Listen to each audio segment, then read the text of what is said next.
माँ तू मर जा और बाप को भी ना जहर दे के मार डाल, लेकिन मेरे से रिश्ता मत रखो। फोन काट। सुशाल, नमस्ते साहब। इस तरीके से बात कर रहे हो फोन पे? कौन था है? सर अपने घर वालों से बात कर रहा था। आप ये सब छोड़िए ना, ये मेरा पर्सनल मैटर है। ये जो तुम्हारी पर्सनल प्रॉब्लम है ना, ये घर पे समझ में आती है। बात बताओ, ड्यूटी पे है ना अभी तुम? ड्यूटी पे फोन कैसे यूज कर रहे हो? घर वालों से कैसे बात कर रहे हो? जहर खा ले मर जाए, तमीज नहीं घर वालों से बात करने की? साहब इन चीज़ों के बारे में मुझसे बात मत कीजिए।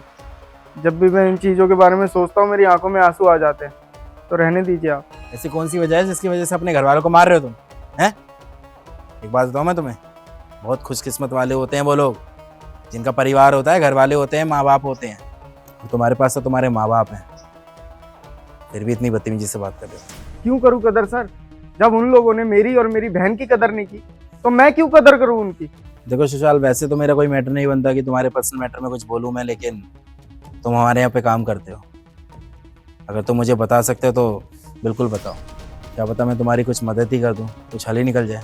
इसका कोई उपाय नहीं है सर। इस चीज़ का सिर्फ एक ही उपाय है, मैं ज़िंदगी भर घुट घुट के मरता रहूँगा, लेकिन सर ज़िंदगी में अपने माँ बाप को कभी माफ़ नहीं कर पाऊँगा। हैं? मैं कुछ समझा नहीं। मतलब? सर जिसकी वजह से मेरी ज़िंदगी उजड़ गई, मेरी बहन मर गई, मेरी जीने की वजह ख़त्म हो गई, मैं उसे माफ़ कर दूँ? नहीं सर, मैं ऐसा नहीं कर सकता। और आपको पता है, वो मेरी सगी माँ नहीं है, वो सौतेली माँ है मेरी, और उसने ना सौतेली होने का पूरा फ़र्ज़ निभाया। साहब मेरी सगी माँ थी ना, वो तो मुझे बचपन में ही छोड़ के चली गई थी, और मेरे बाप ने ये बोला कि दूसरी शादी कर लेता हूँ, बच्चों की परवरिश अच्छे से हो जाएगी। लेकिन वो भी एक नंबर का नकारा निकला, दारू पी के पड़ा रहता है हर जगह। उसे ना हमसे कोई फ़र्क नहीं पड़ता था, मुझसे या मेरी छोटी बहन से। उसे सिर्फ अपनी बीवी से मतलब था, वो सिर्फ अपनी बीवी की सुनता था।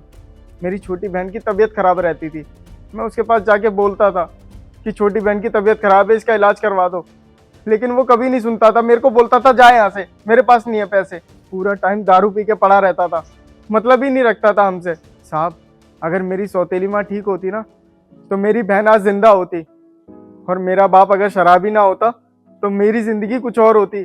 मैं ऐसे सिक्योरिटी गार्ड का काम नहीं कर रहा होता। मैंने सोचा था सौतेली माँ है तो क्या हुआ, हमारा ख्याल रखेगी, हमारी ज़िंदगी कुछ और होगी, लेकिन उसे तो हमारी कुछ पड़ी ही नहीं होती थी। वो सिर्फ अपने ऐशो आराम के बारे में सोचती थी। जानते हैं साहब, आज वो दोनों बूढ़े हो रखे हैं, और जो मेरी सौतेली माँ है ना, जिसने मेरी बहन के साथ गलत किया था, उसकी कोई औलाद नहीं है, भांज है वो। दोनों बीमार रहते हैं वो, और उसी का फ़ोन आया था अभी पैसे मांगने के लिए कि पापा की तबीयत खराब है, कुछ पैसे भेज दे। अरे क्यों भेजूं पैसे? मरते हूं तो आज मर जा, मुझे कोई फर्क नहीं पड़ता।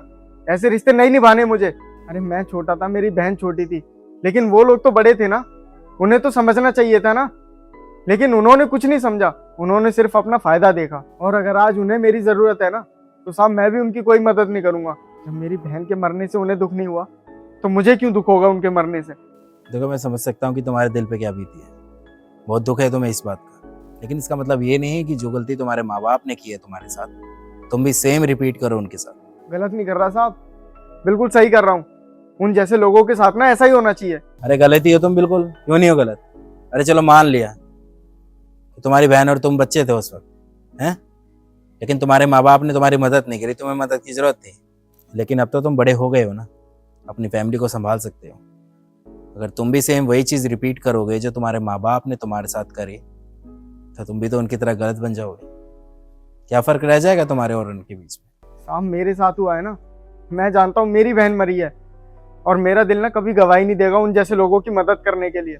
और मैं मर जाऊंगा लेकिन उन लोगों की मदद नहीं करूंगा, कुछ भी हो जाए। देखो सुशाल, मैं तुम्हें एक ही बात समझाऊंगी। जब भगवान श्री राम को उनकी माँ ने 14 साल के वनवास के लिए भेजा था, तब उन्होंने पलटकर अपनी माँ से एक भी सवाल नहीं किया था। वो तो फिर भी भगवान थे, और हम तो एक मामूली से इंसान हैं। मैं मानती हूँ तुम्हारे पापा ने तुम्हारे साथ बहुत गलत किया है, लेकिन वो उनके कर्म थे, ये तुम्हारे कर्म है। तुम उनके चक्कर में अपने कर्म क्यों खराब कर रहे हो? और रही बात तुम्हारे पापा की, मैं मानती हूँ उन्होंने अपने बाप होने का फर्ज नहीं निभाया, लेकिन तुम तो बेटे होने का फर्ज निभा सकते हो ना। बाकी तुम खुद समझदार हो, तुम्हें अच्छे से पता है तुम्हें क्या करना है और क्या नहीं। हम चलते हैं। चले धर्मेंद्र। ध्यान रखना सुशाल अपना, ठीक है?